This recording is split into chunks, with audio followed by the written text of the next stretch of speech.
일본 열도를 경악하게 만든 사건이 벌어졌습니다. 사건의 주범은 바로 러시아 태평양 함대가 일본 정부 몰래 도쿄 앞바다까지 진출했다고 합니다. 그런데 일본 정부는 이 사실을 까맣게 몰랐다고 하는데요. 뒤늦게 러시아 함대가 접근했다는 사실을 알고 일본 정부는 러시아에 항의했다고 하는 상황. 하지만 러시아는 일본 정부의 항의를 묵살하며 비밀 군사 기지는 물론이고 최신형 미사일까지 배치, 일본의 전방위적으로 압박하고 있습니다. 무력한 일본은 아무것도 대처하지 못하고 있는데요. 현재 진행형인 러시아 함대 진주 사건에 대해 지금부터 자세하게 설명해드리겠습니다. 또 한 번의 과감한 침입, 귀를 의심하게 하는 소식의 기시다 후미오 총리는 전율할 수밖에 없었습니다. 도쿄 연안까지 침범한 러시아의 만행은 참기 어려운 수준이었죠. 최근 일본은 러시아 해군의 구축함과 호위함 등 군함 5척이 오키나와 본섬과 미야코지마 사이의 해역을 통과해 동중국해 쪽으로 진입한 것을 확인했습니다. 명목상 훈련을 위해 침입한 것으로 알려졌죠. 러시아 국방부는 40척의 군함과 20대의 군용기를 동원한 태평양 훈련을 진행할 것이라고 밝힌 바 있습니다. 우크라이나 전쟁을 치르고 있음에도 불구하고 태평양 지역에서 군사 훈련을 단행한 것이죠. 러시아군은 기민하게 움직였습니다. 태평양 함대 소속 마셜샷, 포니, 시코보를 비롯해 초계함 대형과 소용되지만 기뢰 제거함인 소해정 등 다수의 함정이 배치되며 강도 높은 훈련을 진행한 것으로 알려졌는데요. 이 기민한 움직임과 규모는 일본의 간담회 선을 하게 만들었습니다. 홋카이도의 니모고 남동쪽 240해역에서 처음 발견된 이들 러시아 항모는 치바현 동쪽인 후보자키를 거쳐 시즈오카현 이즈제도 주변을 배회했죠. 이들 러시아 함대는 일본 북부 홋카이도에서 남부 오키나와에 이르는 태평양 지역을 배회한 것입니다. 루트를 분석한 결과 수도 도쿄 인근 해역까지 접근한 것이 밝혀졌는데요. 만약 이들 러시아 항모가 일본을 향해 본격적으로 포격을 가했다면 도쿄가 삽시간에 불바다가 됐을 수 있었던 거리였죠. 그런데 일본 정부는 러시아 항모가 도쿄 언저리까지 온 것을 전혀 파악하지 못했고 뒤늦게 항모거리 분석을 통해 이 사실을 추측할 수 있었습니다. 오키나와 KM까지 러시아 항모가 도달하고 나서 비로소 그 전모를 알 수 있었죠. 문제는 이번 한 번만 이런 일이 벌어진 것이 아니라는 점입니다. 올해 3월에도 러시아는 태평양 함대 소속 군함 10척이 일본 혼슈와 홋카이도를 잇는 스가루 해협을 통과해 동해로 이동했습니다. 사전 통보 없는 일방적인 항행이었죠. 더 충격적인 것은 중국이 연합 함대와 같이 움직였다는 점인데요. 중국 해군의 최신형 미사일 구축함 05호형을 비롯해 러시아 해군의 우다로 이끈 미사일 구축함 5척이 지나간 것으로 박준호 연합 해군이 동시에 스가루 해협을 통과한 것이죠. 지난 5월에도 홋카이도현 근처에서 러시아 군함이 발견 구축함 1척, 호위함 1척을 비롯해 총 5척에 이르는 군함이 내무로반도 약 107km 떨어진 해역의 모습을 드러냈습니다. 홋카이도와 도쿄 인근 주변 해역의 모습을 드러낸 것이죠. 일본 정부는 항상 반박자 시인이 늦으며 이들의 움직임을 발견했습니다. 러시아가 일본에게 보낸 경고의 메시지로 해석되는 가운데 일본 정부는 러시아의 기민한 움직임에 의문을 품었습니다. 너무나도 자주 러시아가 일본의 역 근처까지 태평양 함대를 출격한 점이 이상했습니다. 분명 우크라이나 전쟁으로 인해 자원을 많이 소모한 러시아가 태평양 함대를 동원해 일본 해역 앞에서 위력 시위를 벌일 정도로 여유가 넘치는 상황은 아니었는데요. 또 하나 이상한 점은 너무나도 빠르게 함대를 움직여 일본의 여격까지 함대를 움직인다는 점이었습니다. 현재 일본이 파악하기로 러시아 시베리아 북단부에 위치한 추코치의 자치구에게 건설한 기지가 전부인 것으로 알고 있는 상황. 그런데 추코치 자치구에 건설된 기지는 일본과 거리가 떨어져 있습니다. 이렇게까지 빠르게 진격할 수 있는 거리는 아니죠.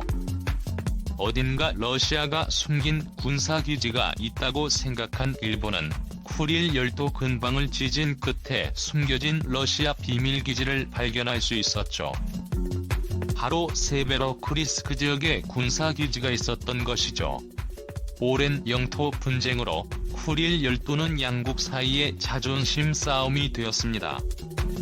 치료지배를 하고 있는 러시아는 절대 쿠릴 열도를 일본에 양보할 수 없다고 말하는 한편, 일본은 우크라이나 러시아 전쟁을 계기로 쿠릴 열도 편입에 주장했습니다. 올해 3월 기시다 후미오 총리는 언론 인터뷰에서 애매하게 쿠릴 열도 문제를 피했던 것과 달리 정확하게 일본 땅이라고 못 박으며 러시아와 완전히 갈라섰습니다. 당연히 푸틴 역시 이 문제를 내버려 두지 않았죠. 푸틴은 쿠릴 열도 주변에 대규모 개발을 선언하며 리조트를 비롯한 휴양시설, 에너지 개발 시설을 짓겠다고 말하며 한국을 비롯한 외부기관의 참여를 권했습니다. 일본 땅인 쿠릴 열도를 러시아가 마음대로 개발할 수 있다는 곳에 기자 후미오 총리는 분노할 수밖에 없었죠. 이런 갈등이 표출되는 가운데 러시아가 몰래 쿠릴 열도에 군사기지를 건설비로 운영하고 있다는 사실이 드러난 것인데요. 일찍이 세르게이 쇼이구 국방장관은 쿠릴 열도 지역의 군사기지는 물론이고 위력시설까지 짓겠다고 밝히며 일본의 주목을 한번 긁은 적이 있습니다. 다만 이때는 평화협정이 진행 중이라 실천에 옮기지 못하고 쿠릴 열도 개발을 러시아가 잠시 중지했던 것으로 알려졌는데요. 알고 보니 쇼이구 장관이 발표했을 시기인 2016년부터 비밀리에 군사기지 개발이 들어갔고 이 기지를 중심으로 러시아는 태평양 함대를 운영할 수 있었던 곳입니다. 빠른 기동력과 일본 지역은 쉽게 이동할 수 있었던 비밀이 마침내 밝혀진 것이죠. 일본은 러시아 대사를 초치하는 한편 러시아에 대한 국제 처벌 수위를 강화해야 한다고 주장하며 러시아를 더욱 자극했습니다. 이에 러시아는 쿠릴 열도 어업 문제를 고르다며 일본에 숨막히게 만들었는데요. 최근 러시아 외무부 마리아 자하로바 대변인은 논평을 통해 일본이 해양생물 자원 조업 분야 협력과 관련 정부 간 협정을 지키지 않은 것이 드러났다며 일본이 모든 의무를 이행할 때까지 협정을 중재하겠다고 밝힌 것인데요.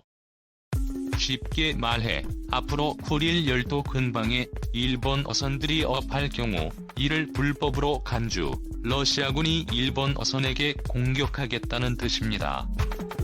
안전조업 협정은 1998년 발효된 이후로 아무 문제가 없었는데 갑자기 러시아에서 이를 걸고 넘어진 것이죠.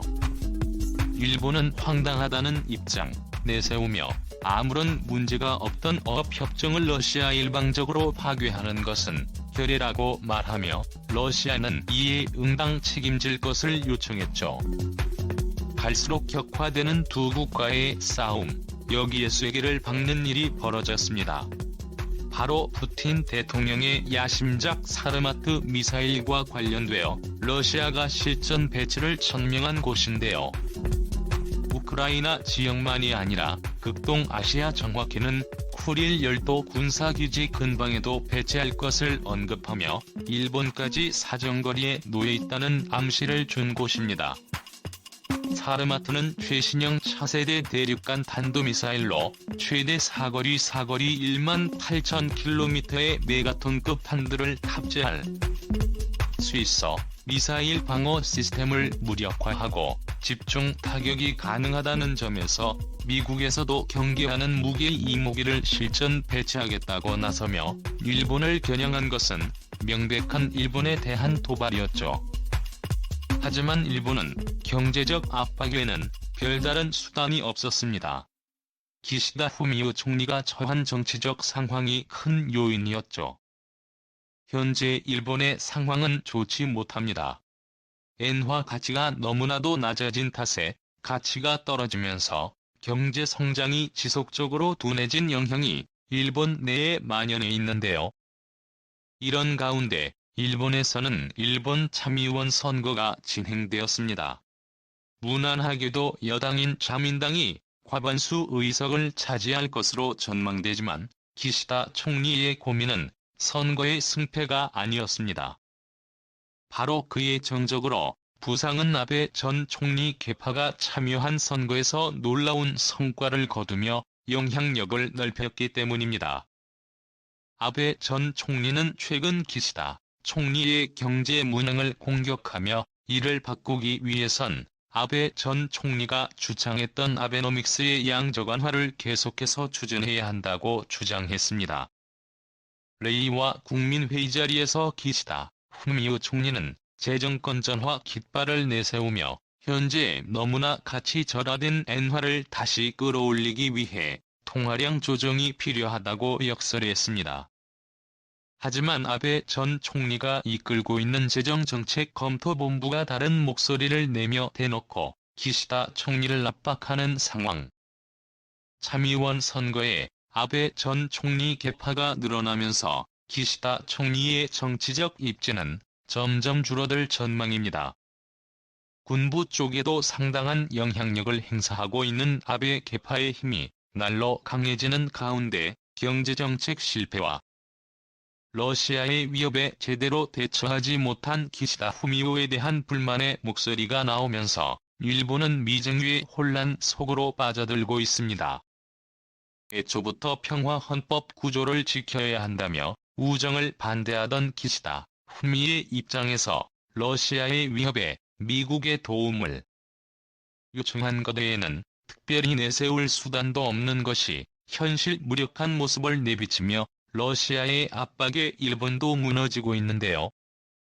무력한 일본을 향해 이빨을 드러낸 러시아, 과연 일본은 러시아에게 제대로 된 보복이 가능할까요?